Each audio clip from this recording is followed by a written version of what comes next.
Cases pending ہے کہ لوگوں نے، عورتوں نے، لڑکیوں نے جا کر کے یہ پیٹیشن ڈالا ہوا ہے کہ ہمارے گھر والے ہمیں غیر مسلموں سے شادی کرنے کی اجازت نہیں ملی۔ کیوں جا رہی ہے ہماری عورتیں؟ کیوں جا رہی ہے ہماری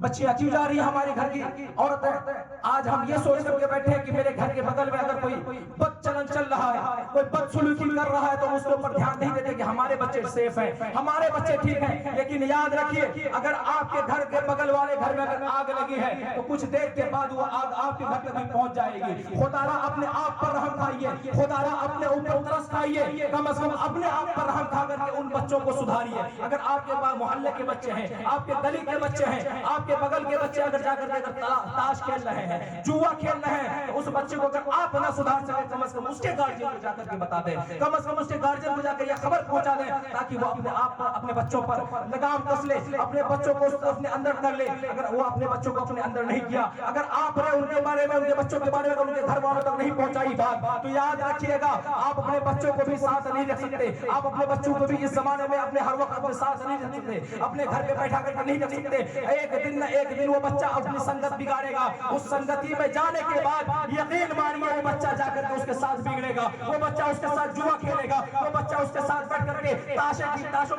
کی پتیاں گنیں گے، وہ بچہ جا کر کے وہاں آپ کے علم دین کو نہیں سیکھے گا۔ آپ کے بچے جا کر کے مدرسہ فیضان اشرف میں جا کر کے علم دین سیکھنے کے لیے مولانا باقر صاحب اشرفی کے پاس نہیں پہنچیں گے، مولانا نواز صاحب کے پاس نہیں پہنچیں گے، آپ کے مسجد کے امام صاحب اور صدیق صاحب کے پاس نہیں پہنچیں گے۔ وہ بچہ اگر کہیں پہنچے گا تو صرف اور صرف جوئے کے اڈے پہ پہنچے گا۔ اگر وہ اس بچے کی پہنچ اگر کہیں پہ ہوگی، صرف اور صرف شراب کے اڈے پہ ہوگی، زنا کے اڈے پہ ہوگی۔ خدا را اپنے اوپر ترس کھائیے، اپنے اوپر رحم کھائیے، اپنے بچوں کے اوپر رحم کھائیے، کیونکہ آپ کے اولادوں کا حق جو ہے آپ کے اوپر ہے۔ جب تک آپ اپنے اولادوں کی تربیت آپ کرتے ہیں، جب تک بچے کی شادی نہیں ہو جاتی، جب تک آپ کی بیٹی کی شادی نہیں ہو جاتی، جب تک آپ کے بیٹے کی شادی نہیں ہو جاتی، تب تک اس بچے کے سارے گناہوں کی کرتوت آپ کے سر پہ بھی آتا ہے، کیونکہ آپ نے اپنے بچے کو نہیں روکا۔ آپ کے اندر وہ پاور تھی، آپ کے اندر وہ طاقت تھی، آپ کے اندر وہ قوت تھی۔ اگر آپ اپنے بچے کو اگر روکنا چاہتے تو رک سکتا تھا، اگر آپ اپنے بچے کو زنا کے اڈے میں جانے سے روکنا چاہتے تو رک سکتا تھا، اگر آپ اپنی بیٹی کو گھر سے باہر جانے سے روکنا چاہتے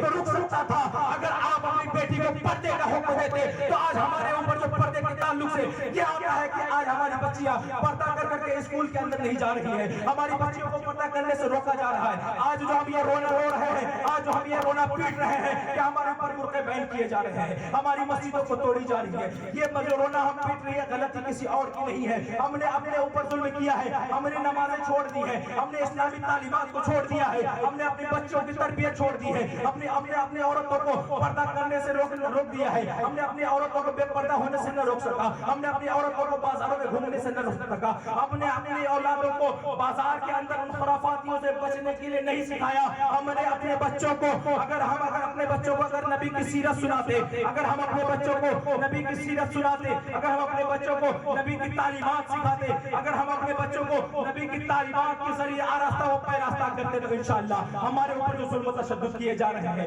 ہمارے اوپر جو ظلم و تشدد بخشے جا رہے ہیں، ان ظلم و تشدد کو ہمارے اوپر نہیں آنے دیتا۔ رب تبارک و تعالیٰ خود فرماتا ہے کہ جب مومن بندہ اپنے اوپر ظلم کرنے لگ جاتا ہے، جب مومن بندہ اپنے بھائی کا حق مارنے لگ جاتا ہے، بھائی بہن کا حق مارنے لگ جاتا ہے، اس وقت میں اس مومن بندے کے اوپر، اس قوم کے اوپر میں ایک ظالم بادشاہ